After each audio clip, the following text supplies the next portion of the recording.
เอานี่ล้างหน้านี่ถูไปน้ำหน้าเนี่ยเอาไว้ยังเย็น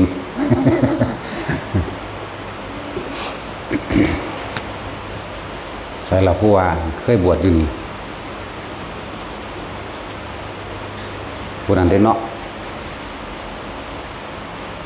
10 มื้อบ่เที่ยวมาเมื่อกี้นี่คือไปส่งอันนั่นเด้เนาะแม่นบ่ตัวมืออื่นกับโกนหัวโดดซะเพราะทองได้อยู่แม่นบาทเก่ามันเป็น4บวชมืออื่นซะมันเคยมันชื่อว่าอะไรมัน10 มื้อนึงเนาะตั้งแต่ปีนึงแล้วก็ยังชื่อว่าอะไรพวกนี้ก็เลยแต่ว่ามาเที่ยวนึงว่ามาขอตะโดดละล่ะเนาะมาเที่ยว2กับว่าอันนี้เด็กหน่อยมานำแม่แม่นบ่ฮึแบบว่าเอาบักน้อยบวชน้ำบวชหน้านะเอามืออื่นบวชน้ำกันโหลดเป็น4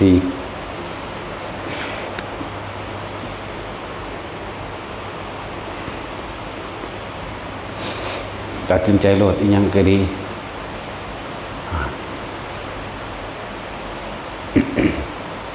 คนเฮาจิตสุดท้ายก่อนสิตายเคยชินกับการกระทำสิ่งใดไว้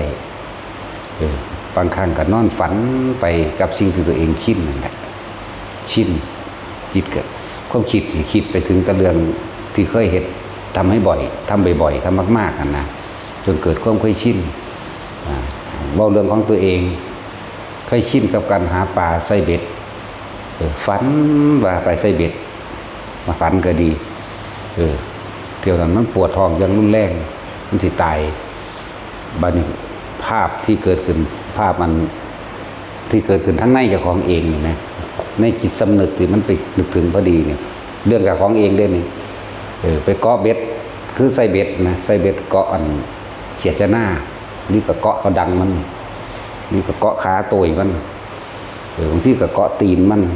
บางที่ก็เกาะข้างงับข้างเบิดปากมันเลยนี่อะไรมีแต่ฝันลักษณะนั้นปวดท้องอย่างรุนแรงกับนอกตายไปกับกลายเป็นเกาะเจ้าของเองเลยตอนตายลงไปใส่เป็นเข้าถือใส่เบ็ดเข้าเป็นเหยื่อเองแล้วก็ดิ้นเพราะว่ายังดิ้นเพราะว่ายานปลาอยู่ในนรกนั่นน่ะมันเป็นตะยานคือยังอยู่เลยบักไงเป็นแผงแขวกากซากเข้าก็ดิ้นหนีนั่นน่ะแต่วันนี้เขามาคิดเทียบตอนที่เขาเป็นคนเขาเห็นนั่นเงียแข็งแรงคือสีล่อปลามากินดีๆเหมือนว่าแต่ว่าเขาบอกผมจะความเจ็บปวดของเขียดตัวนั้นของเหยื่อที่เขา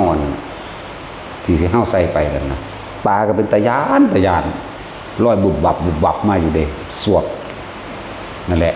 หลายชีวิตหมายถึงว่าเขาใส่เขียดตัวนี้เป็น100โตจังสิเขาก็เป็นเขียด100 โตนี่คือก่อนตายเข้าใจว่านี่ตรงนรกบานี้เมียตัวนี้เขาเสียบเขาขามันเขาก็เสียบขาเขาคือกันแต่ว่ามันต้องบ่มันเขาแต่ว่ามันเป็นขึ้นมาเอาเองเลยไงบ่มีผู้ใดมาจับเสียบดอกแต่มันเป็นขึ้นมาเอาเองเลยว่าได้ตีนเขียดเนี่ยเขาก็เกาะตีนมันเกาะข้างมันเกาะดังมันนั่นแหละ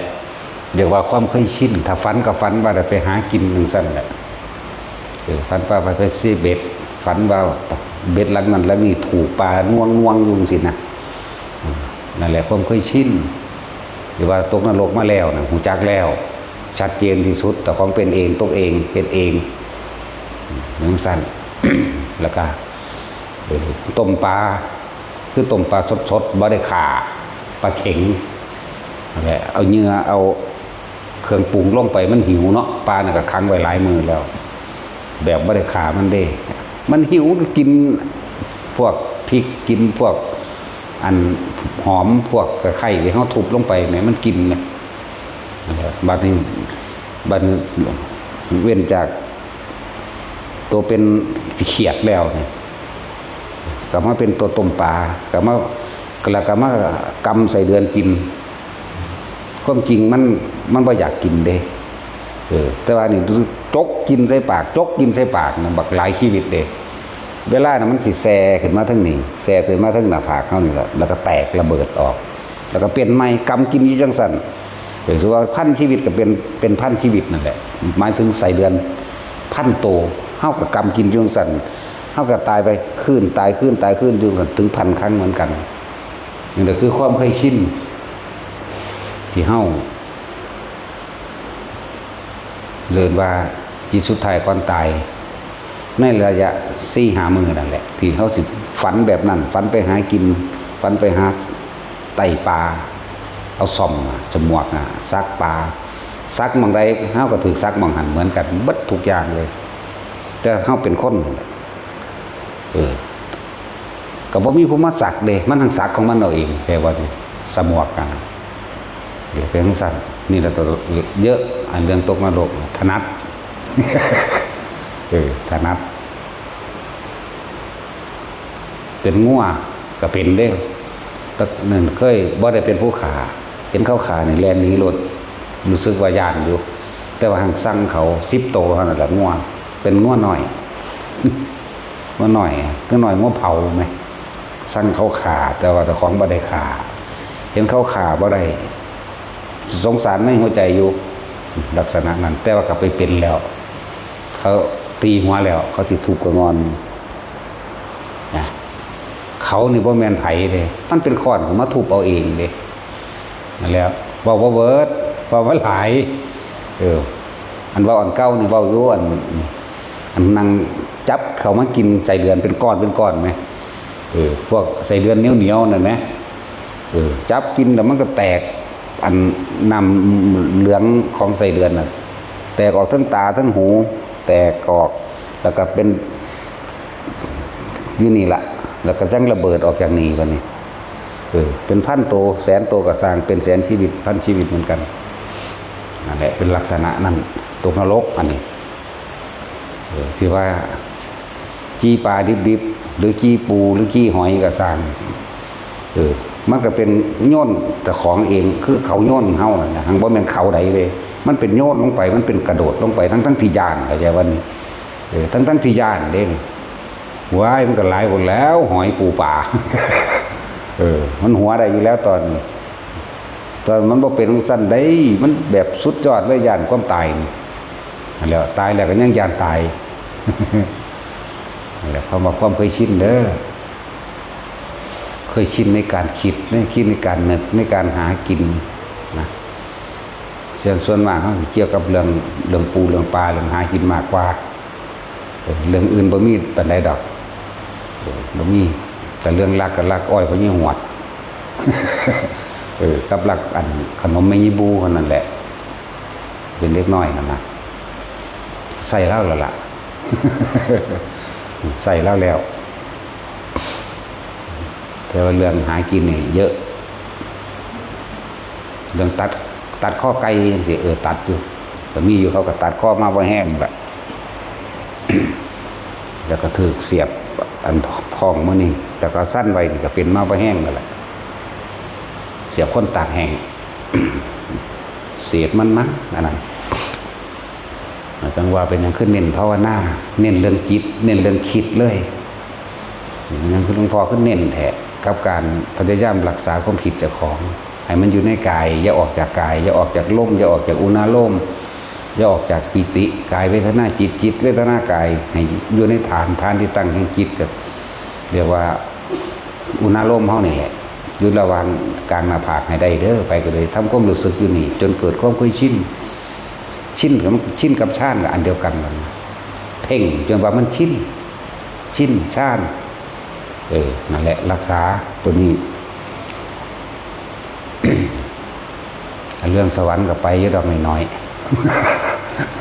แต่อันเรื่องนรกนี่ถนัด2 ครั้งนรกล้วนๆเด้อตาย2 ครั้งนี่นรกล้วนๆเด้ตัวนักตัวเบาตัวมหาเวจีว่าท่านได้ถึงดอกแต่อยู่ในโลกว่าเย็นนั่นถึงแล้วแล้วก็ตัวขี้เถ้าร้อนก็ถึงแล้วขี้ปลาขี้ปูขี้หอยถิ่มลงไปมันดิ่นแดงมากทุบมันหนีบมือศูนย์ใส่มันจับฟาดใส่ดินอีกลักษณะนั้นนะอารมณ์เฮาเองเป็นสั้นก็เลยบอกว่าพวกได้สอนห่วงดีๆล่ะมึงระวังเขาสิเอามาบีบขี้โพแตกเปาะ เป็นเจ้าของบีบเจ้าของเองเด้อบ่มีไผบีบบ่มีนายนเรบาลบีบบ่มีพญายมบีบนะเป็นเจ้าของบีบเจ้าของเองมื้อนี้ก็ดีนั่นแล้วจังว่าเว้าอันนี้เว้าความจริงให้ฟังเด้นี่เว้าแต่ของเป็นเด้มันบ่แม่นในตำราเด้อันเว้าอยู่เด้ว่าแต่ของตาย2ครั้งนรกล้วนๆ2ครั้งตอนที่3พอได้ไปสวรรค์พรหมโลกแน่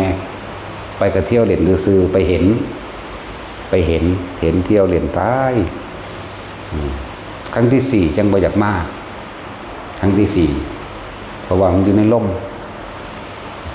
มันนั่งมาแต่ลักษณะนั้น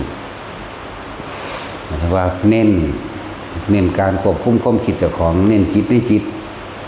เฝ้าสังเกตจิตเลยเอาโตมันโลดหูจักแล้วโตพระเป็นพระตายโตพระเกิดนี่หูจักคักแล้วชัดเจนแล้วความคิดนะความคิดที่ปนไปประกอบไปโดยอารมณ์คือภพโมโหคือตกนรกโลดไปก็เลยอยากได้นั่นอยากได้นี่คือเปรตโลดไปก็ดีลงในยศถาบรรดาศักดิ์และทรัพย์สินเงินทองของเจ้าของเองเดรัจฉานโลดนะนี่แหละบอกเป็นกลางๆไว้ก่อนบางทีของคนมันเคยตายมันก็รู้จักตัว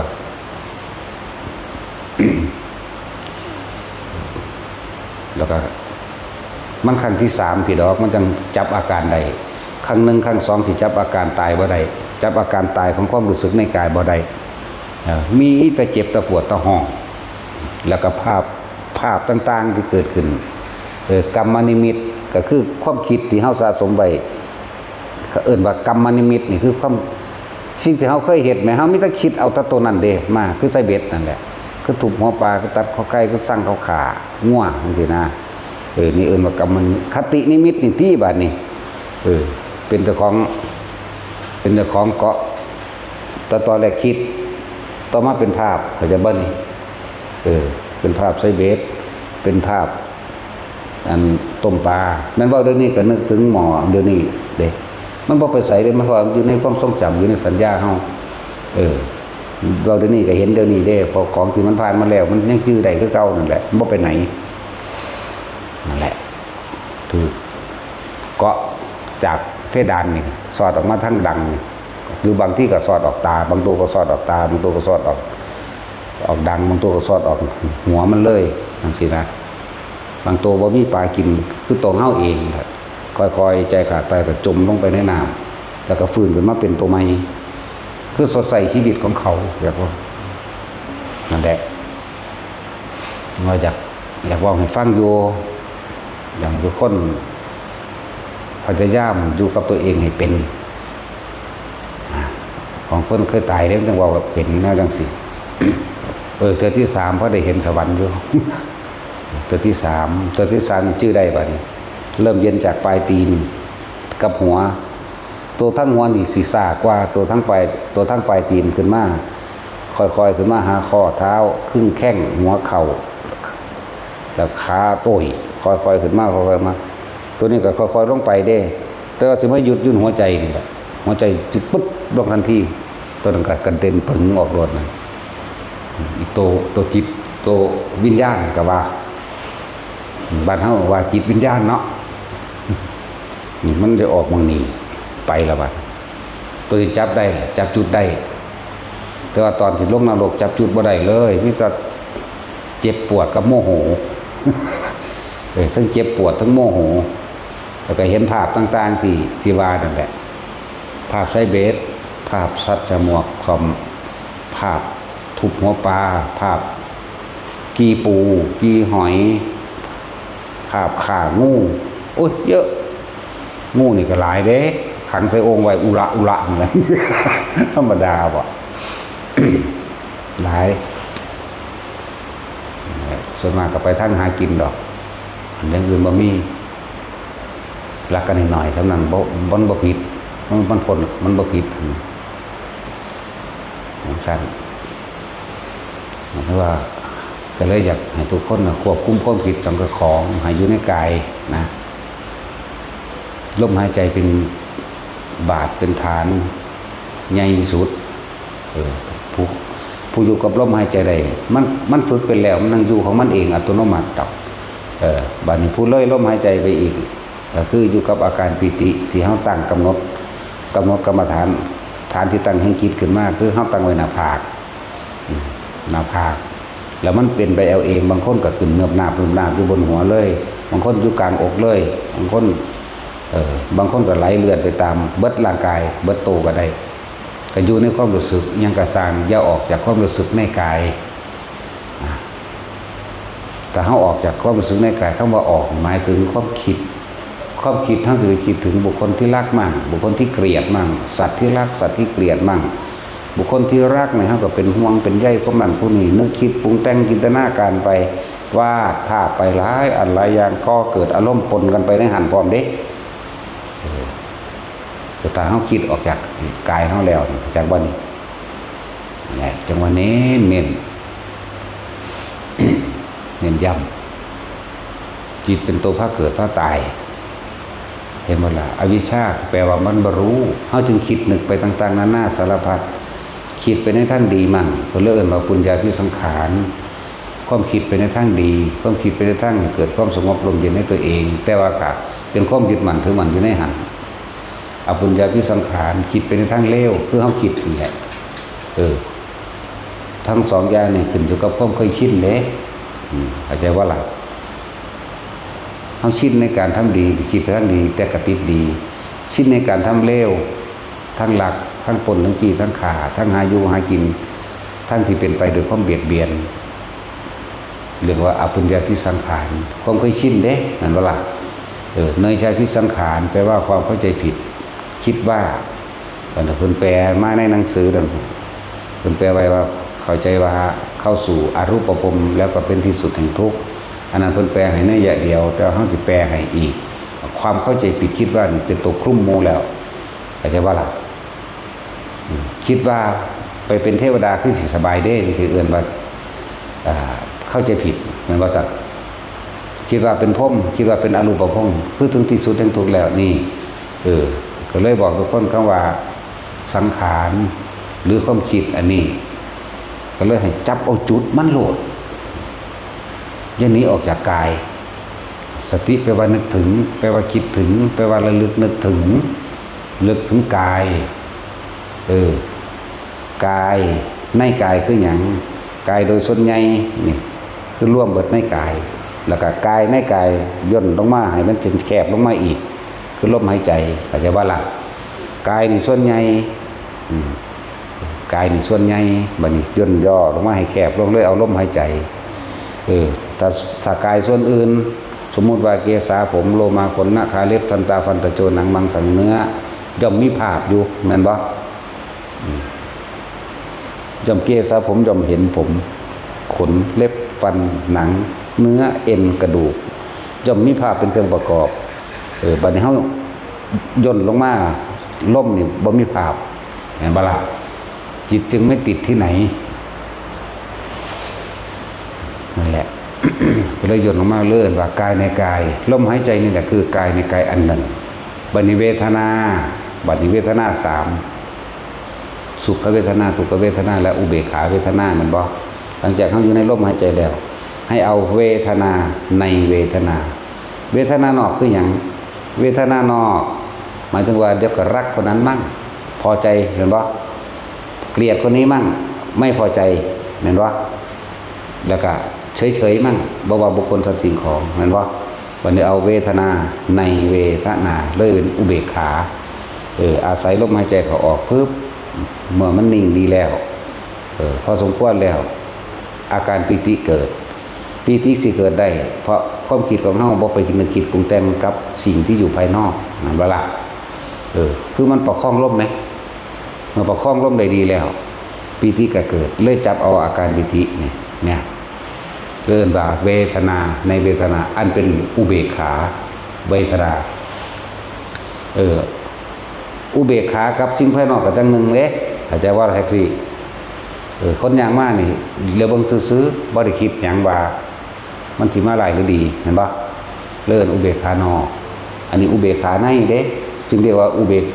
เวทนาในเวทนาก็เลยเอาอุเบกขาตัวนี้ เอาความรู้สึกตัวนี้ความรู้สึกที่เฮากำหนดขึ้นให้มันเกิดเป็นฐานที่ตั้งแห่งจิตของเฮาเองฐานที่ตั้งแห่งจิตฐานที่ตั้งแห่งความรู้สึกหรือจิตหนึ่งหรือทำความรู้สึกตัวนี่ตัวนี้อย่าออกจากนี้บัดนี้นี่เริ่มเป็นชั้นที่สองก็ว่าไป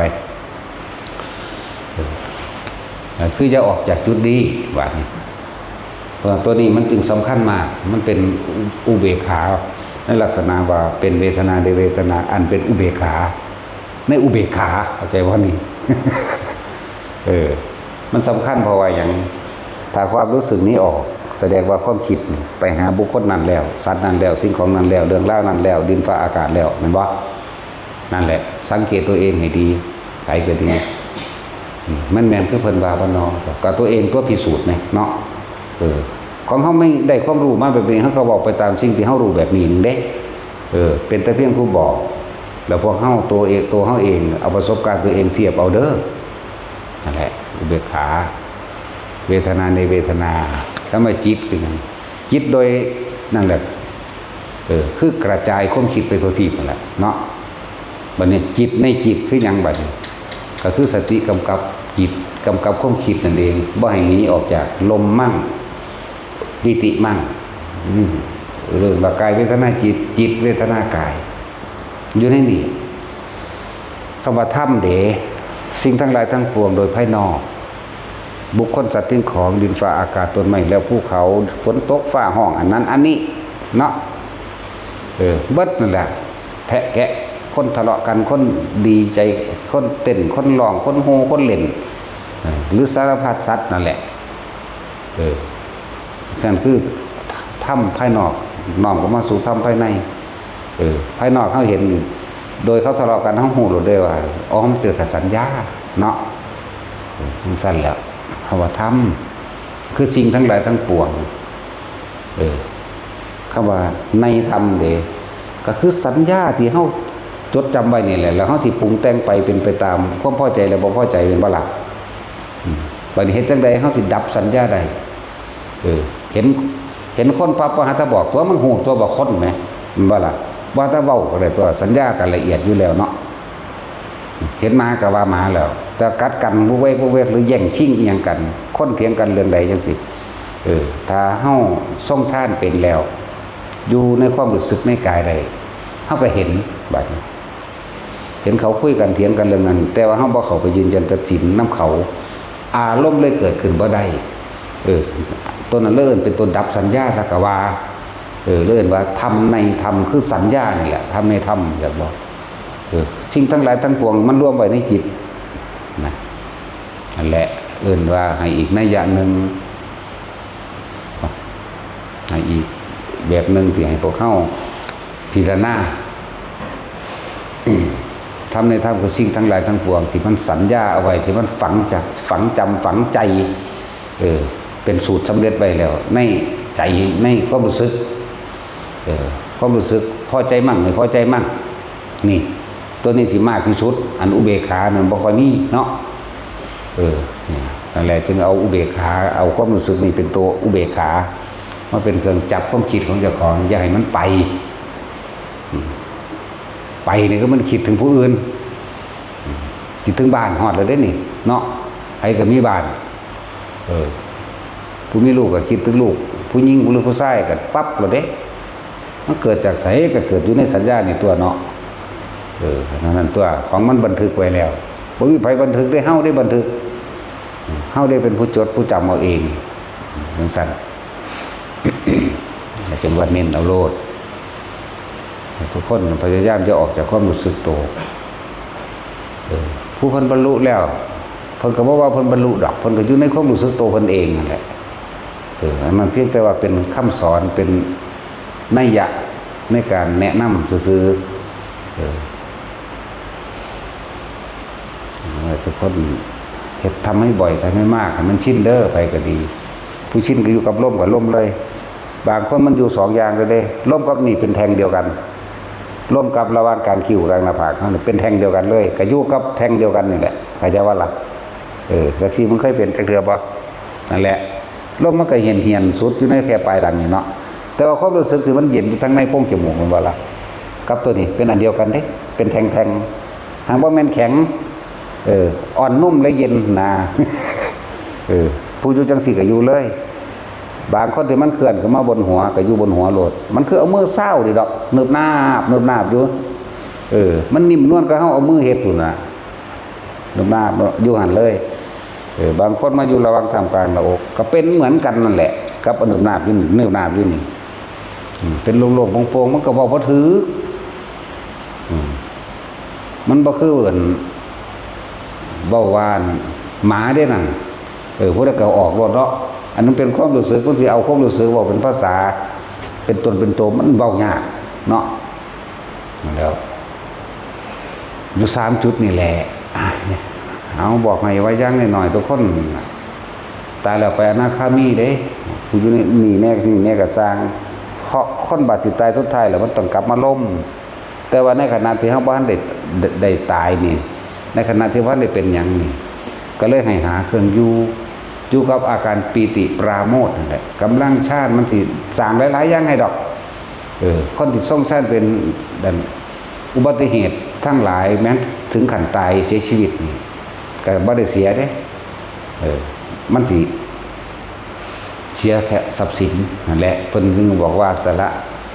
ทรัพย์สินเพื่อรักษาอวัยวะสละอวัยวะเพื่อรักษาชีวิตสละชีวิตเพื่อรักษาธรรมแบ่งสั้นสิตายก็ตายตัวพวกเจ้าสิไปห่วงอีหยังพวกเจ้าคือว่าเขาสู้ลมหายใจเนาะเวลาคนมันสิตายจริงๆน่ะเจ้าสิไปห่วงบ้านราคาพันล้านพวกเจ้าก็ตายคือเก่านี่ก็ต้องตายจากมันหรือมันต้องพังจากเฮาเนาะ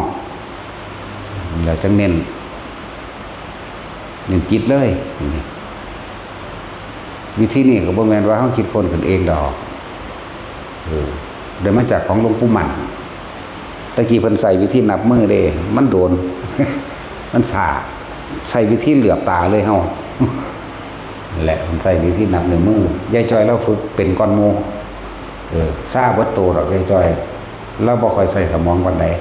เราเลยสบายแต่เวลากระทบมาเนี่ยศูนย์วือขึ้นบาดกลับไปนอนผู้เดียวเครียดน้อยใจให้เนาะปัญญาเก่งบ่ถิ่มสัญญาเป็นนะนั่นแล้วเชื่อว่าสิเศร้าลงใดพอแห้งคือนอนกับบ่หลับเพิ่นว่าเวลาเพิ่นศูนย์ทั้งสั้นแล้วพยายามอยู่ให้มันนิ่งตะให้มันแค่ให้มันเห็นทุกสิ่งทุกอย่างมันก็เป็นแค่เรื่องใดเรื่องหนึ่งเกิดขึ้นเป็นธรรมดาเรื่องหนึ่งก็ดับเป็นธรรมดาเข้าใจคำว่าเดี๋ยวมันก็ผ่านไปบ่ตัวนี้เข้าใจคำว่าทุกอย่างเกิดมาเท่าใดมันก็ผ่านไปเท่านั้นแหละแม่นว่ามันบ่แซ่อยู่จังซั่นดอกคือคนด่ากับมันด่ากักจังซั่นดอกมันด่าแล้วมันก็เมื่อหากินข้าวดอกมันเมื่อยจังซั่นแหละคนย่องก็บ่ย่องจังซั่นดอกเห็นบ่ล่ะมันซั่นเลยว่าสิไปเจ็บมาแซ่ในอารมณ์เป็นหยังอารมณ์คือตัวภพเด้ออาสวะขยะมันยังคล้องเคี่ยวอยู่กับความรู้สึกที่พอใจและไม่พอใจเด้ถ้าเฮาคิดออกไปกับคำบอกของคนมันก็มีอารมณ์หมดแล้วว่าแท็กซี่แต่เขาย่องกับมีอารมณ์ดีใจเนาะแต่เขาด่ากับมีอารมณ์เสียใจที่สิเฉยๆเป็นยากนั่นแหละเฮาจึงให้อยู่เป็นกลางว่างเฉยว่างก็ว่างก็เองดอกมันบ่เฮาบ่ได้ไปว่างมันดอกแค่อยู่กับลมใดมันก็ว่างแล้วแค่อยู่กับอุณหภูมิใดมันก็ว่างแล้วเฮาบ่ได้เป็นผู้ว่างเฮาบ่ได้เป็นผู้ปล่อยแค่บ่คิดนี่ว่างแล้วเข้าใจบ่นี่ชัดเจนอยู่บ่ตอนนี้ถ้าคิดบ่ว่างเด้ถ้าว่างต้องบ่คิดต้องบ่ไปหาเหตุผลต้องบ่ไปสรุปหยังคำหลวงปู่ชาเพิ่นเว้าเห็นบ่ถ้าจะปล่อยว่างน่ะมันต้องไม่มีเหตุผลมันบ่ซั่นอย่ามาพูดเรื่องเหตุผลถ้าจะปล่อยวางเห็นบ่ล่ะถ้ามีเหตุมันก็ต้องมีผลตัวก็ต้องบ่คิดนั่นแหละจังว่าหาวิธีแต่คนอยู่กับลมมั่งอยู่กับอุณหภูมิมั่งหัวมั่งกลางอกมั่งท้องมั่งผู้เป็นท้องก็เป็นเด้ผู้อยู่ในท้องเป็นความรู้สึกแบบเดียวกันกับอยู่นี่ของเขามันเคลื่อนได้ทุกจุดพอแห้งเลยไหมมันก็ทดสอบเอาเบิดตัวแนวตัวเคลื่อนได้ทุกจุดอยู่แล้วโอ้ยก็เห็นมันโดนปานนี้เนาะมันสั่นแหละมันก็ชินตายยังได้ก็แล้วตายมันสิตายเด้ ถ้าจากตายเดี๋ยวนี้แหละความจริงขานกินเขาส่วนพวกเจ้ายังอยากหาลำหารวยหาดีคนยองว่าจะของดีกันสี่อยู่เนาะไม่ได้หาเจ้าของหาให้ลูกหลานอีกเด้โอ้ยว่างอนาคตให้เขาได้เป็นนั่นเป็นนี่รับราชการจังหมันคงกว่าเด้บ่มียังมันคงจักยางกันแล้วกันนานในโลกอันนี้เป็นคู่อยู่ดีๆกันล่าออกกับนี้เขาไล่ออกกับนี้เป็นทหารอยู่ดีๆเป็นตำรวจอยู่ดีๆล่าออกไล่ออกหรือตายกับนี้เนาะสรุปว่ามียังมันคงดอกโลกนี้เป็นอนิจจังว่าสันว่าบอกถ้าพวกเจ้าเขาไปยึดในอนิจจังอนัตตาพวกเจ้าก็ทุกข์นั่นแหละทุกข์ก็ไปเกิดไหมแต่ก็ทุกข์หมุนเวียนกันเก่าพยายามให้ทุกคนอยู่จนชินทุกอริยบทเด้ออยู่ชินวัตถุทายางอยู่ผู้อยู่กับร่มได้กับร่มกับอันนี้ได้ก็อยู่กันเลยผู้อยู่กับหน้าผากก็อยู่ไปเลยอยู่หัวก็อยู่เลยอยู่กลางอกก็อยู่เลยท้องก็อยู่เลยคือหลวงพ่อเยือนเพิ่นเอาน้ำเย็นมากินเพิ่นให้จำความรู้สึกเย็นๆนี่นึงเด้เข้าใจว่าเดี๋ยวนี้ของซ้ำนี่นึงเด้ย่านี้จากความรู้สึกนี่แน่มันก็เป็นเวทนาในเวทนาตัวกินน้ำเย็นลงไปให้จำเอาความรู้สึกเย็นความหมายเพิ่นที่เขาเยือนนั่นน่ะให้จำความรู้สึกนี่เด้อมึงอย่าออกจากนี่ถ้ามึงออกจากนี่มึงคิดไปแล้วมึงสร้างภพแล้วมึงทุกข์แล้วแม่นบ่ล่ะบาดบาดมันโอ้น้ำอยู่นี่เบิดสิบ่เบิดมื้อละ1,000 ขวดบ่สิว่ากินจนท้องไข่เบิดบอกอยู่นี่เปลืองว่ะเฮาเลยใส่วิธีเหลือบตาบ่ต่างกันอันเดียวกันเด้อเพิ่นเรียกว่าสร้างฐานที่ตั้งแห่งจิตเพื่อให้จิตตั้งมั่นเพิ่นเลยเอาไว้ดีจิตกับผู้รู้กับจิตคือรู้สึกตัวนั่นแหละเพิ่นเลยเอาไว้เพิ่นก็รู้สึกเย็นอยู่นี่นึกถึงความเย็นได้เย็นปุ๊บนะผู้เขาฝึกแบบนั้นก็ไปแบบนั้นแต่เฮาฝึกแบบนี้บ่ต่างกันนั่นเดียวกันนั่นแหละจำความรู้สึกเข้าใจบ่ละบาดคือหลวงปู่จรัญเพิ่นจุบหนอพองหนอก็จำความรู้สึกลมอยู่ท้องพี่หนอพองหนอกันเลยมันเลยหนอเข้าไปเมื่อมันสงบตั้งวันอยู่แล้วอำนาจสมาธิคือมีอันนั้นมีนี่เกิดเหมือนกันนั่นแหละปฏิภาคลิมิตต่างๆมันเกิดขึ้นเองดอกตัวนี้ตัวสำคัญตัวทั้งในนี่จากว่านี่อันหนึ่งคนจะไปเสือไปยึดนะอย่างเช่นการเห็นสวรรค์การเห็นนั่นการเห็นนี่เห็นแสงนั่นนี่เข้าใจว่าตัวเองบรรลุธรรมแบบนี้เด้เห็นแสงคือว่ามาเรื่อยๆนั่นแหละแลนน้ำเอาดวงธรรมดวงธรรมบางดวงก็สีขาวนวลบางดวงก็สีทองเล็กส้มทองใสอุ้ยนิ่มนวลตาแค่นี้ตัวบางดวงเขียวบางดวงก็แดงเด้บางกายพึกเด้ยุบยับก็มีเด้ดวงธรรมเขาว่าบ่แมนอุปจารสมาธิเครื่องก่อกวนว่าให้จิตตั้งมั่นมันสิทดสอบตัวรองความคิดเท่านี่ว่าเขาสิคิดออกไปหาให้ความสำคัญจากสิ่งที่เห็นบ่เขาจะว่าหลับอ่ะแต่เขาอยู่ในตัวนี้ได้แล้วเอาคือยังที่เขาเริ่มรักษาความรู้สึกในกายได้แล้วคืออยู่สกลนครนั่นแหละมีคนคือจังคน3-4 คนเว้ากันอุ้มอิ่มกับเวลานะครับเขาจูไฟเขาไงดนฟื้นใหญ่ๆนี่จั่วแสงไฟก็แตกกระจายขึ้นคือจังคนจูไฟนี่แหมบ่ได้รับตาได้มื้นตาเบิ่งคักๆนี่พิ้งโขดหินหรือนั่งอยู่โขดหินน่ะนะธรรมดานี่บัดนี้เฮาสิย่างไปนั่นคิดออกแล้วเข้าใจบ่นี่สิย่างไปเบิ่งกันนะมันแม่นคนบ่อันนี้มันก็ไปนำจังซี่เด้แทนที่เฮาจะต้องเข้ามาหามันได้แม่นบ่เนี่ยทันทีธรรมดาแต่เป็นคนจริงเขาก็ยังมาหากองไฟได้นะนี่เขาไปทางใดคือมันก็ไปยังสี่เลยเสมอกันเลยไหมแต่เขาหยุดมันก็หยุดเขาถอยมันก็ถอยน้ำเฮาเด้นั่นแหละเขาคิดมันออกจากวันนี้ไปพิสูจน์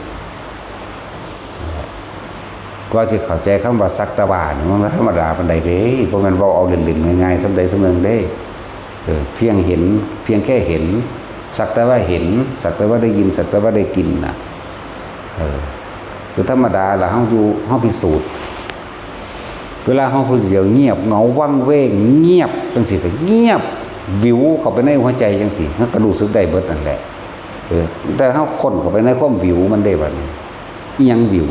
โอ้ความคิดนี่เองเนี่ยก็ค่อยอันนั้นแหละผู้ใดรู้จักแล้วรู้จักดอก ผู้ใดเป็นแล้วรู้จักดอกความวาบวิว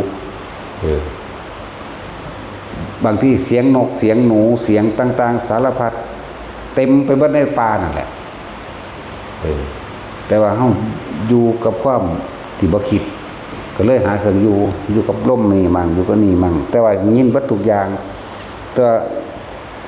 บางครั้งบางอย่างก็เป็นวาบวิวเข้าไปเลยก็มีเด้ทั้งนั้นแหละ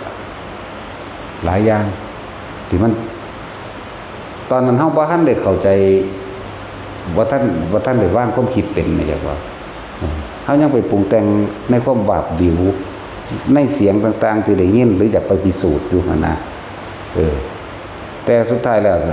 มันเริ่มบ่เก็บเรื่องนั้นเรื่องนี้เข้ามาคิดเข้าใจบ่นี่จากภาพจากเสียงจากกลิ่นต่างๆบ่เข้ามาคิดนี่ว่าสิเงียบคักเงียบทั้งที่มีเลยบ่คิดหยังเลยนี่บ่มีวาบวิวบ่มีหยังเลยนี่ไงเสียงนกบางเสียงโอ้โหเป็นตะย่านเสียงคือคนไห้นี่ไห้แว่อยู่นี่คือคนไห้คักย่างไปเบิ่งมันได้จังหูจักว่าเป็นนกบ่ตัวใหญ่ดอกนกน้อยๆนึงแต่มันคือไห้ดังแมวแท้เอ้ยไห้คือเด็กน้อยถือมดแดงกัดนี่เด้เด็กน้อยออกไม้สะปัดไห้แบบนั้นแหละไปเบิ่งคักๆแล้วเป็นนกมันใช่แล้วบัดนี้นกอันทื่อมันเว้ากันทั้งคักบัดนี้อุ้ยคือ2คนนี่พุ่มพำอยู่ดิมันเว้ากันพุ่มพำอยู่นั่นแหละอันนี้ใหญ่อยู่ซ้ำกะคุซ้ำถังสีรุ่นถังสีน้อยนะถังสีรุ่นน้อยใหญ่อยู่ได้ซ้ำกะตาก็สิว่ากะตามันกะตาน้อยกะตาใหญ่อีกมันจีบกันคือคนเว้ากันคักพุ่มอยู่นั่นแหละไปเบิ่งนกพิสูจน์ธรรมดาความสงสัยเนี่ยเขาเป็นคนมักพิสูจน์อยู่แล้วพิสูจน์ เอาไปเอามาเมื่อพิสูจน์เมื่อรู้ว่าอันนี้คืออันนี้อันนี้นกอันนี้นกอันนี้แบบนั้นเป็นก็จักสิรู้เราได้หยังเด้นี่มันน้อมเข้ามาเห็นบ่เอารู้เราได้หยังก็สิลำบากไปหารู้กับสิ่งเหล่านี้เฮ็ดหยังรู้แล้วก็เสือกไปเป็นทุกข์กับสิ่งที่รู้นั่นนี่มันน้อมเข้ามาของมันเองเห็นบ่ล่ะนั่นแล้วหลายอย่างคนในเครื่องที่ผ่านเข้ามาบางทีงูสั่นๆสำคัญตัวเฮานี่แหละงูสั่นๆเด้รอบกดนี่เด้หัวกับหางก็มาคุดดุดใส่กันนี่แหมแล้วเวลามันเคลื่อนเป็นวงกลมรอบกดเฮานี่แหละรอบเด้ก็เบิ่งซื่อๆนี่เด้ต้องบ่คิดเด้เบิ่งดูประกอบก็มันคือสะท้อนแสงได้เลยแต่ว่าบ่มีอีกเกิงเลยมันนั่งสะท้อนแสงได้แปลกอยู่บางที่ก็คุณครึ่งมาตั้งเทิงมันภูเขาจากมาเด้อเสียงมาเลยนะเสียงคืองูมันเคลื่อนโตนั่นแหละแต่ว่ามันใหญ่มันเลยดังแบบนั้นแหละตาดมาเรื่อยกระพาดไปข้างๆเฮาเลยเขียดข้างๆเฮาละบักใหญ่ซ้ำกกตาลหมดละทั้งแต่สิว่ากกตาลกับกกตาน้อยตัวใหญ่อ้าวซ้ำถังน้ำมัน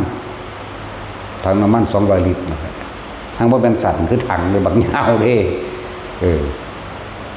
แต่เป็นตาสินก็ตายสังแงกเข้าแล้วณตาสินทั้งสั้นเลยตายสักแง่เขาอีลีนี่แหละมันพุทธธรรมดาเด้ถึงจะเป็นกลางคืนมืดแต่ว่าตาเขาก็เห็นได้ชัดเจนมันก็โฟกัสกับไปในตัวมันโดดเลยหน้าตามันก็เป็นตะยานเด้อ ก็งูเนาะมันใหญ่มันก็เป็นตะยานตัวตะงูน้อยยังเป็นตะยานอยู่เขาลองขยายว่าหน้าตามันเบิ่งเด้อกระปุ่มกระปั๊มน้ำนี่แม่ งูเขาบอกว่านาคดอกเดี๋ยวสิเป็นบ้าไปพญานาคนั่นนี่อีกนาคทั้งขี่หุดาบซักซิดนั่นนี่อีกอะไรหลายพวกแต่เรื่องผีกองก้อยนี่ดูอยู่ดิน้อยๆถ้าคืบนี่ก็มี แลนผ่านไปผ่านมาอยู่ดอกตัวค่าสอบก็มีเอาบักหอยข้ออันตัวเพียงแอวก็มีบัดตัวใหญ่สุดที่โอบเป็นพวกมันกึกเสียงอันกาบไหมไหมตกลงเวลามันโอบขึ้นไหมขวาบอยู่เด้นางเบิ่งอยู่แล้วพูนเอาไปจกเอานกยังแล้วแควกวักกินว่าเบิดเสร็จถิ่มขาไม่เฮาอีกกูบ่ได้หิวว่ะบ่ได้เว้าเด้ตอนนั้นนิ่งอยู่หั่นแหละถิ่มขานกไม่เฮานี่ถิ่มมากๆจังสินกหยังแล้วยามมาเช้า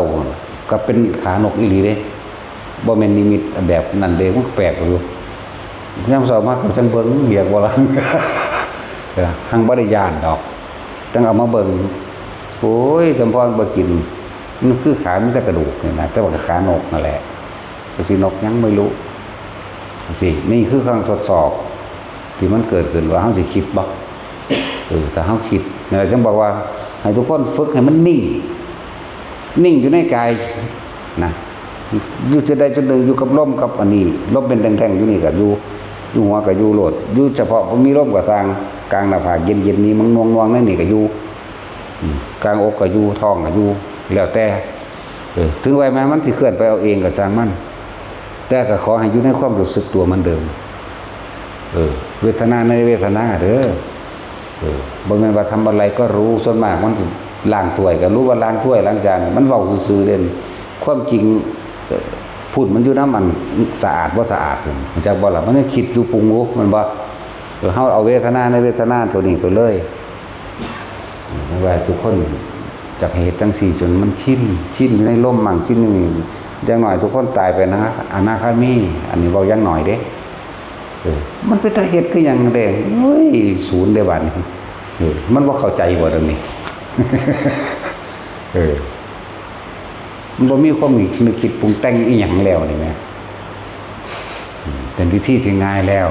ก็เหมาะสมกับทุกคนทำได้ทุกการเวลาอีกบ่ได้เลือกสถานที่ประสมทานความมันเวลาโมโหมันยังบ่สมทานโมโหไหมเนาะบ่ได้ไปขอศีลโมโหเด้เนาะคิดปึ้งขึ้นศูนย์ปึ้งขึ้นใส่กันโลดเนาะเวลาอยากได้นั่นแต่เป็นนี่มันก็คิดขึ้นโลดอันนี้ก็เหมือนกันตัวคือหลวงตาเพิ่นว่าถ้ากิเลสมันโหดร้ายก็ธรรมะก็ต้องโหดดีอยากบอกทันกันโหดดีได้นี่โหดบ่ทำลายไผขาความคิดเจ้าของเองนั่นแหละแล้วก็เหมาะสมกับทุกคนพวกเจ้าว่าอาจสามารถติ่มสิ่งที่มีอยู่ในรอบตัวเองได้มีหยังมีผัวมีหยังแล้วมีเมียมีลูกมีรวยมีอันนั้นบ่ทันมีเห็นบ่มีหยังมีอันนั้นบ่ทันมีอันนั้นบ่ทันมีในใจพวกเจ้านั่นแหละคือพวกเจ้ายังสิสร้างหาเอาอยู่นั่นบัดนี้แย่งชิงมันมามั่งแย่งชิงกิเลสมามั่งจักว่าล่ะแย่งเข้ามาสู่ลมหายใจมันแล้วชั่วโมงนึงแย่งได้2วินาทีบ่หลายเด้ชั่วโมงนี้ได้2วินาทีชั่วโมงหน้าได้อีก3วินาทีชั่วโมงหน้าอีก4วินาทีมั่ง2 1 2 3มั่งเฮ็ดอยู่พอสำนั้นเด้อมันจะคอยสะสมของมันเองหรอกนะจะคอยสะสมของมันเองไปเรื่อยเขาเดี๋ยวก็ศูนย์ซะวันนั้นผู้นี้แน่เขาเดี๋ยวก็หันก็มาล้มหายใจแน่ตะกี้มันมีแต่โมโหหาตลอดเด้เนาะผู้ใดเคยคิดว่าสิระงับดับความคิดโดยลมหายใจอยู่มันไม่เคยคิดเลยว่าถ้าเราตื่นขึ้นมีแต่แนวสิหาได้หาดีหามีหาเป็นนั่นบ่ล่ะแล้วอันนี้มาพอแล้วถ้ากันเฮ็ดเอาความตายมันไม่ได้บอกพวกเจ้าเด้มันตายได้ตลอดแต่สิ่งที่ว่าตายคือจิตเด้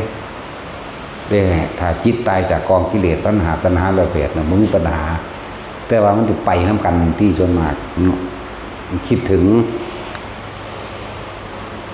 จิตสุดท้ายจึงสำคัญที่สุดฉะนั้นเฮาจึงฝึกเอาไว้ก่อนที่มันสิตายสร้างความเคยชินตัวช ชินอยู่กับลมนี่ชินอยู่กับอุณหภูมินี่มันบ่ออกจากกายแล้วมันสิไปใสและที่สำคัญอันหนึ่งเฮาอาศัยพระปัญญาของพระพุทธเจ้าคือการแสดงบอกเดี๋ยวนี้แหละแสดงว่าทุกอย่างเป็นของบ่เที่ยงเป็นของบ่จีรังยั่งยืนบ่มีอีหยังสิมั่นคงดอกมีแต่ความเกิดขึ้นเปลี่ยนแปลงดับไปแตกไปตายไปสลายไปนี่เอิ้นปัญญามาจากพระพุทธเจ้าบ่แม่นเฮาเว้าเอาว่าแต่ว่าอนิจจังทุกขังอนัตตาก็ได้ดอกพอภาษาเฮาแล้วมันจะเข้าใจง่ายเนาะหรือผู้ใดจะเข้าใจยากก็ไปฟังผู้เขาใจยากในขั้นตัวว่าลมหายใจนี่ก็แล้วแต่กับประกอบกับการฟังมันสิยอมรับอยากบอกมันยอมรับมันสิยอมรับในสิ่งที่เพิ่นแสดงออกไปแม่นเบิดเดี๋ยวมันก็เข้ามาอยู่ของมันอยู่ในลมมันอยู่ในหน้าผากมันนี่แหละคำว่ายอมรับนั่นแหละอีกตัวนึง มันบ่เป็นอย่างอื่นถ้าเกิดขึ้นมาล่ะมันเป็นไปทางป่วยมันเป็นไปทางผัดผ่าจากสิ่งที่รักและสิ่งที่รักก็ต้องผัดผ่าจากเฮามันเป็นไปทางเจ็บและมันเป็นไปทางตายแม่นบ่ล่ะมันก็ยอมรับแล้วก็หาเครื่องอยู่ทันทั่วสิดิ้นรนหยังกระดอกนั่นแหละแต่ว่าฝึกเอาใครก็ดีเพิ่นฝึกให้บ่ได้เด้มีแต่บอกทุกคนที่ได้เบื้องต้นไปแล้วปฐมฌานนึกถึงลมเข้าแล้วออกแล้วมีอาการปิติเกิดขึ้นหน้าผากเอิ้นว่าปฐมฌานไปฝึกให้มันคล่องเด้อยืนก็ได้เดินไปก็ได้นั่งอยู่ท่าใดก็ได้นอนอยู่ท่าใดก็ได้เข้าใจว่าล่ะยืนเดินนั่งนอนนั่นแหละให้มันคล่องในขั้นที่แรกซะก่อนขั้นที่สองมันจะเป็นเองเฮามีหน้าที่แค่สติลึกรู้จังรู้สึกโตขั้นสองก็ดีย่างไปน้ำทางมันก็ขึ้นน่วงขึ้นโลดคนขับรถก็ขึ้นน่วงขึ้นทั้งขับรถโลดบางคนก็ใส่คำว่าเป็นเสียวบางคนก็ใส่คำว่าตึงบางคนก็ว่าต้นบางคนก็ว่าเป็นบอนก็คืออยู่คือปลาดุกบอนมันยุ่ยกันนี่แหละเป็นอย่างสั้นเย็นนิ่มลึกๆก็ว่าไปแต่มันชินยืนเดินนั่งนอนชินวัตถุอาการจนถึงขั้นว่าสิบ่รู้สึกได้ตอนเฉพาะมันนอนหลับอยากบ่ล่ะแต่ว่านอนหลับจิตตื่นรู้อย่างนึงเพราะแต่ก่อนที่สิหลับพวกเฮาน่ะเอาแต่คนชินแล้วเนาะคนชินอยู่กับนี่แล้วก็อยู่จนนอนหลับแล้วหลับมันรู้อย่างนึงเด้ตื่นปั๊บมันก็เข้ามาเอาเองปั๊บโลดเด้นี่ถ้าผู้จังซี่ตายจังได๋ก็ว่าตายโลดเนาะมันบ่มาเกิดดอกมันบ่หนีจากกายเวทนาจิตเวทนากายดอกส่วนธรรมก็คือความรู้ทั้งหลายนี่แหละอนิจจังทุกขังอนัตตาก็ว่าสิ่งใดสิ่งหนึ่งเกิดขึ้นสิ่งนั้นก็ดับเป็นธรรมดาก็ว่าสิ่งบ่มีจักอย่างที่เกิดแล้วบ่ดับบ่แตกบ่ตายบ่ทำลายบ่มีจักอย่างแม้แต่ทั้งโลกนี้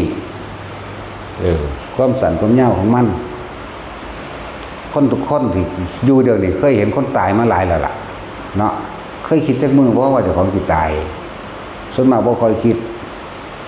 ถ้าเป็นคนที่หักตายก็หายน้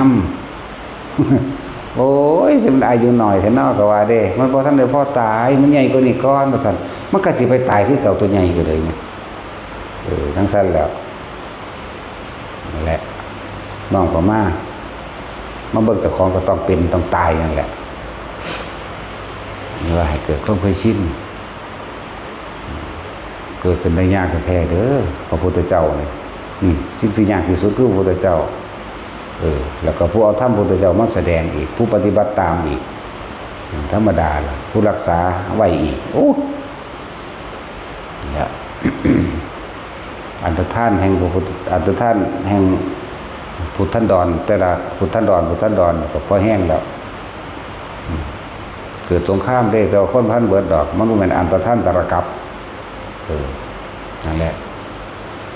ธาตุอันตรธานกับอย่างหนึ่งเด้พระท่านแม่นอันตรธานตรกับเด้จากว่าล่ะคือศีลศาสนาของพระพุทธเจ้าเฮานี่หรือศีลศาสนาของพระภกกุสันโธ พระโกนาโกนัสสะพระกัสสปะหรือพระโคตมะเฮานี่เมื่อบ่มีหมายถึงว่าบ่มีคนฝึกหัดปฏิบัติแล้วสัมมาทิฏฐิขาดออกบ่มีในใจของบุคคลผู้ใดผู้หนึ่งบ่มีเลยพระธาตุทั้งหลายที่กระจายไปในที่ต่างๆก็จังสิร่วมตัวกันจากบ่ล่ะมันร่วมตัวกันแล้วมนุษย์บ่รู้เรื่องหยังแต่ว่าเทวดารู้เทวดาให้ห้องเพิ่นสิแสดงธรรมกับหมู่เทวดาอยู่ทั้งเบิด7มื้อจากว่าธาตุนั่นก็อัตถานหมายถึงอธิธาตุเพิ่นก็อัตถานเพิ่นแสดงเป็นร่วมตัวเป็นร่างกายเพิ่นขึ้นก่อนเด้แต่คนบ่เห็นจากวันนั้นแสดงนี่ได้ประโยชน์เฉพาะหมู่เทวดานั่นเป็นการเทศนาครั้งสุดท้าย7วันต่อกันนั่นแหละมาธาตุอันตรธานพระท่านได้แม่นกับอันตรธานได้สั่นมาว่ายังเฮาสิยังพระพุทธเจ้าอีกผู้หนึ่งอยู่แต่ที่มันก็ไปเกิดน้ำเพิ่นน่ะเอาอยู่เหรอพระศรีอานบ่ได้ทำการงานได้เขาว่า อยากได้ยังไปอธิษฐานเอาต้นกัลปะพฤกษ์พะนะมันเป็นต้นใดต้นนั่นนะเฮามาเข้าก็บ่หามาปลูกนะเนาะจงบ่ได้เฮ็ดเวียกหยังมันจะอธิษฐานเอาโลด บ่แม่นจักเม็ดคือกันกับเฮาเดี๋ยวนี้แถมซ้ำอายุยืนกว่าอีกนานตายบัดนั้นกูบ่อยู่ไปเกิดแมงเด้ แม่นบ่ล่ะตื่นขึ้นเมื่อใดก็คิดข้าวกับหยังมื้อนี่โอ้ยได้ออมหอย โอ้ยได้ปิ้งไก่ว่าสิซุปหน่อไม้ล่ะตำบักหุ่งเนาะพอดีแหละเขาไปตึกแหมาได้ปลาเนี่ยคือกันนี่แหละมันจะเป็นพิเศษวิโสจะตั้งใดกันเหมือนกันทุกอย่างบ่เหมือนที่ว่าอายุยืนบ่ซื่อโอ้ยนานไปมันพ่อแม่มึงเลย แต่ซับนี้มันก็นานบ่แห้งแล้วเนาะเห็นบ่แต่สิแล้วมึงอยากเอา10,000 ปีหมื่นปีหรือพระพันปีบ่ทรงพระเจริญยิ่งนานหมื่นปีซั่นกูบ่เอาเด้อแนวนั้นนะนั่นสั่นแล้วอันนี้ถึง80,000 ปีอร่อยปาดโตจักสิกินตะบะฮุ่งไปจักคก เหมือนเฮานี่แหละอย่าไปคิดว่าสิไปยังแบบจะกินหยังไปอธิษฐานเอาต้นกัลปะพฤกษ์มันบ่แม่นมันเป็นแบบนั้นมันคือเฮานี่แหละกัลปะบ่พฤกษ์ก็แปลว่าต้นไม้หลายซื่อดอกพฤกษชาติจังซั่นล่ะแต่จักสิแปลไปหยังดอกว่ามันบ่แม่นจังซั่นดอกก็หาอยู่หากินคือเฮานี่แหละ ผู้ใดอยากไปเกิดก็เฮ็ดคือเพิ่นว่าที่เนาะ รักษาศีล5รักษาศีล8ก็ไปซะติแต่ว่าบ่ต้องหาอยู่หากินบ่มีทางหากินคือเก่าเพิ่นยังสิสอนเรื่องสัมมาทิฏฐิสัมมาสังกัปปะวาจากัมโตอาชีววานุสติสมาธิอยู่มั้ยก็ต้องหากินคือเก่าตัวมันก็สิสอนเรื่องอริยสัจ4มรรคมีองค์8นี่คือเก่ากันนี่แหมบ่ได้สอนต่างจากกันเด้นี่คือหัวใจเลยธรรมจักรความจริงหมุนไปแล้วสู่จิตตะของมนุษย์ทั้งหลายความสว่างได้เกิดขึ้นแล้วในใจของมนุษย์ทั้งหลายนี่ธรรมจักรจักว่าอะไรจักแปลว่าหมุนธรรมะคือความจริงหมุนไปอย่างสั้นแสดงธรรมจักรเหมือนกันอันนอกนั้นก็แล้วแต่อุปนิสัยของหมู่สาวกเพิ่นอุปนิสัยสาวกสะสมมาใดมันก็สิแล้วแต่ธรรมะอันใดกับเพิ่นนั่นแหละถ้าบอกจังสี่จากฟังเลยเนาะคือยังเว้าเรื่องนั้นสิเผาพระกัสสปะใส่ฟ้ามือนี่เนาะ เพิ่นตัวใหญ่เด้82เนาะเห็นบ่ในตำราบาอยู่ถ้าเบิ่งหน้าเฮาสิแม่นอีหลีอยู่บ่ เอาอยู่ได้เด้ล่ะถ้าผู้ใดอยากอยู่แม่วันนี้เว้าเล่นเด้นี่อิทธิบาทภาวนาเนาะแม่นบ่ซั่นอาเชื่อสามารถอยู่ได้เป็นกับแม่นว่าล่ะโหเป็นกับพนะถ้าสำนึกกูไปอยากตายตะโดดแล้ว ไผสิไปอยากอยู่มื้อใดก็ต้อซอดหาบิณฑบาตกินข้าวอยู่กับนะโม โอ้ยล่ะพุ่นน่ะมันไปฝึกมาดีแล้วเด้นั่นฝึกมาจากกันผู้ทอกก็ไปผู้ลังกาก็ไปนี่แหละฝึกมา เ ฝึกมาดีแล้วนั่นแหละตามภาษามันนั่นแหละร่างกายมันแข็งแรงพ่อแต่ใจมันแข็งแรงแล้วถ้าแล้วมันก็ถือตีเด้ถือตีหนักก็โมได้นี่พี่เขานักกโมเรื่องพวกนั้นว่าท่านได้ถือรู้สู้ที่เอาไปแล้วฟู่ขึ้นรถได้ขาเนี่ยเขาเรียกว่ากายยินทรีย์ว่าท่านแข็งแรงเพราะแต่ว่าใจมันแข็งแรงก่อนละนี่คนถามอยากรู้จักประวัติคนเป็นมาจากรู้จักความอดีตมันว่ามันเป็นไผ่ดีถามมันก็เป็นทั้งสั้นแล้วเบิ่งเอารถเขาถามอีหลีเด้เป็นอันนั้นบ่เป็นอันนี้บ่ว่าก็เป็นจังซี่แหละเบิ่งเอารถก็สิบ่อยากรู้เรื่องของเขาเฮ็ดหยังเรื่องของเจ้าของยังบ่รู้อยู่เนาะถ้ารู้เรื่องของตนหรือเรื่องของผู้อื่นบ่หาแต่อยากรู้มันก็รู้ของมันเองดอกรู้แล้วสิได้หยังบัดนี้เนาะเอาสู้ว่าแท็กซี่มึงมีย่านทิพย์ฮู้กูเบิดแล้วมึงได้หยังได้ความประสาทเห็นว่าล่ะได้ความประสาทเด้อยิ่งไปรู้ความคิดผู้อื่นในทางประสาทหลายก็เก่าอีกมึงคิดจังสั่นมึงคิดจังสี่ โอ้ยพวกประสาทอยู่เป็นด้วยอยู่ว่าเป็นจะก็หาเรื่องมาจุกจิกคุยกันนั่นอันนี้ได้วันนี้เนาะแล้วคุยกันแยกเป็นฝักเป็นไฟเด็กไปหูความคิดเขาความคิดแต่ของบรูยังสั่นเลยนั่นแหละที่อยากไปรู้ยังจะสิรู้มากรู้หน่อยเพียงใดก็สร้างกันอย่างถ้ารู้เราไปเกิดไม่จะอยากรู้ไปอย่างรู้เราบ่เกิดมันดีกว่าอีกเนาะรู้เฉยๆนี่ไม่ว่าต้องเกิดเนาะนั่นแหละหลายคนดอกทุกคนมันมีมาเบิดนั่นแหละในอดีตนั่นนะพระพุทธเจ้าองค์นั้นองค์นี้ถือว่าเรื่องทำนายสิผมได้รับทำนายทั้งยังแบบนี้เด้โอ้กูก็บ่ฮู้จักแต่ว่าได้ทำนายแล้วสิเฮ็ดหยังบัดนี้สิเป็นหยังบัดนี้กับประสาทไม่อีกก็จะไปถามเรื่องนั้นนี่อีกเนาะนี่แหละมันบ่อยู่กับปัจจุบันจังตัวจริงๆพระพุทธเจ้าเพิ่นตรัสรู้แล้วเพิ่นจังเว้าทีหลังเอาได้นั่นน่ะมันสำเร็จแล้วได้จังเว้าทีหลังตอนบ่ทันได้เฮ็ดอีหยังอยู่เพิ่นบ่ได้เว้าได้เลยตอนบ่ทันได้ตรัสรู้บัดนี้แต่ละองค์มันตรัสรู้แล้วเพิ่นก็รู้ของเพิ่นได้ล่ะแม่นบ่ล่ะคือพระอานนท์จังซี่สมัยนั้นเฮาเริ่มตั้งต้นอธิษฐานปรารถนาความเป็นอุปถากสมัยใดน้อนี่เพิ่นก็ระลึกของเพิ่นเองว่าอ๋อสมัยนั้นเคยเกิดเป็นน้องชายของพระพุทธเจ้าปทุมมุตระเกิดเป็นน้องแต่คนละแม่พ่อเดียวกันชื่อว่าสุมาณะพระพุทธเจ้าองค์นั้นพระพุทธเจ้าปทุมนั่นน่ะได้ทำนายได้เรียกว่ายกย่องหรือว่าเป็นผู้เลิศเอตทัคคะด้านอุปถากอยากเป็นมั่งอ๋อแต่สมัยนั้นเพิ่นจังบอกว่าเพิ่นเป็นลบชายแดนมาเพิ่นชนะเพิ่นก็เลยขอพรจากพ่อเพิ่นขอบำรุงพระพุทธเจ้าปีนึงก็บ่ให้นั้นนี่ก็บ่ให้เลยมาเหลือ3เดือนก็เลยให้3เดือนแต่ขอต่ออีก7มื้อพอตะได้7มื้อนะครับเพราะว่าที่กระทำมาทั้งเบิดให้ท่านมาทั้งเบิดนี่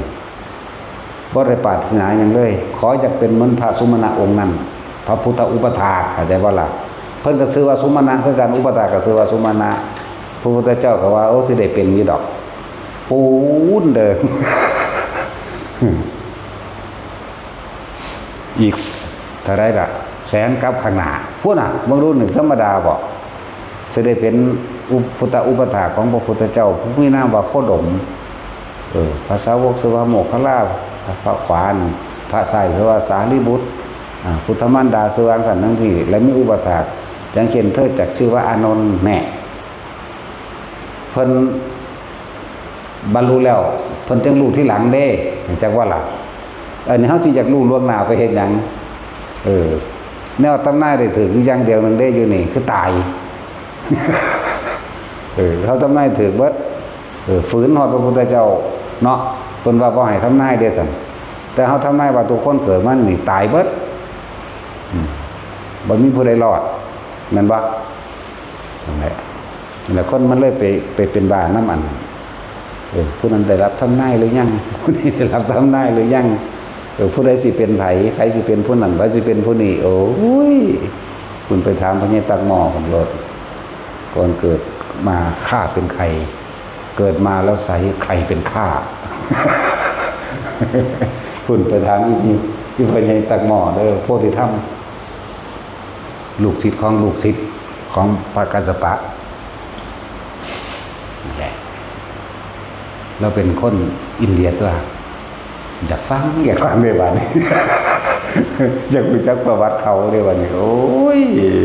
เราตายแล้วนี่จบประวัติไปเลยเราตายแล้วหลายอย่างที่พวกเขาเนี่ยพากันคิดฟุ้งซ่านออกไปเป็นยังคือบ่อยู่ในโตแต่อยู่ในโตแล้วแนวบ่เป็นตะลูมานั่งลูขึ้นมาเอาเองเลยจะไปถามผู้อื่นเห็นอย่างพวกหมอดูคือดูบ่แก้วแล้วอายุเท่านั้นสิรวยว่าซั่นถูกคือเก่าเนาะอายุเท่านั้นสิรวยอายุเท่านี้สิรวยพอเพิ่นไปซื้อเลขเพิ่นอยากรวยเนาะเพิ่นถามทั่วเอาขึ้นเด้ออันนำอันหมอดูมันดูว่าสิรวยจังซี่ก็มีนี่ล่ะรู้เรื่องเจ้าของดีที่สุดรู้แล้วน้องเขามา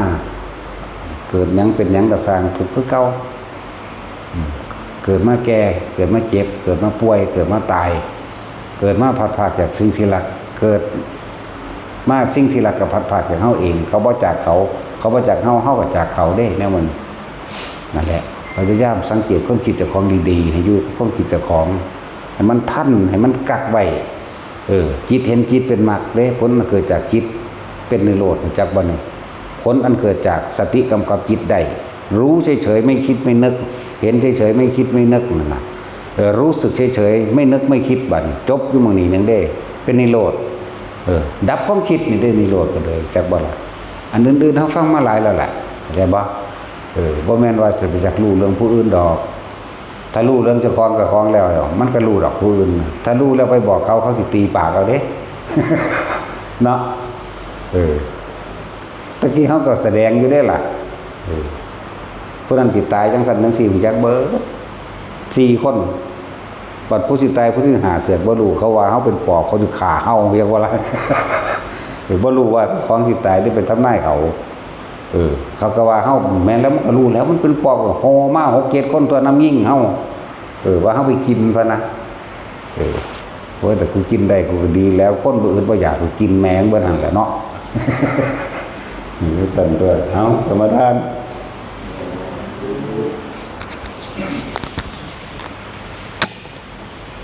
นะโมตัสสะ